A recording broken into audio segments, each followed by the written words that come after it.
অন্তর্বর্তী সরকারের উপদেষ্টাদের মধ্য থেকে কিংস পার্টি গঠনের চেষ্টা চলছে বলে অভিযোগ করেছেন বিএনপির সিনিয়র যুগ্ম মহাসচিব রুহুল কবির রিজভী।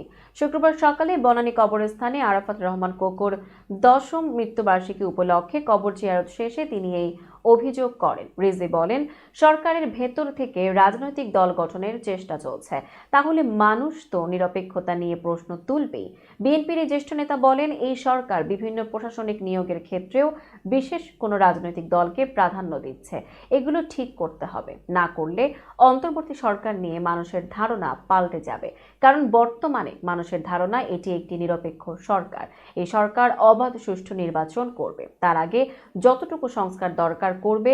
সেখানে কেউ কিছু বলছে না, কিন্তু অনন্তকাল ধরে সংস্কার চলবে সেটা হতে পারে না, বললেন রিজভী। তিনি বলেন, 5 আগস্ট আমাদের আন্দোলনের যে বিজয় হয়েছে তার ভিত্তি তৈরি করেছিলেন বিএনপির ভারপ্রাপ্ত চেয়ারম্যান তারেক রহমান। 1/11 ইস্যুতে বিএনপির এই নেতা বলেন, কিসের ভয় দেখান যে 1/11 এর পুনরাবৃত্তি হবে? উপদেষ্টারা কি বিজ্ঞ লোকদের রাজনীতি শেখাতে চায়? অন্তর্বর্তী সরকার গণতান্ত্রিক আন্দোলনের ফসল উল্লেখ করে রিজভী বলেন, জনগণের প্রত্যাশা ছিল এই সরকার তাদের জন্য কাজ করবে, কিন্তু জনগণ ভোট দিতে পারে না। আর আপনারা সংস্কার করেন, আগে সংস্কার পরে নির্বাচন, এ যেন শেখ হাসিনার প্রতিচ্ছবি। কারণ হাসিনা বলতেন, আগে উন্নয়ন পরে গণতন্ত্র।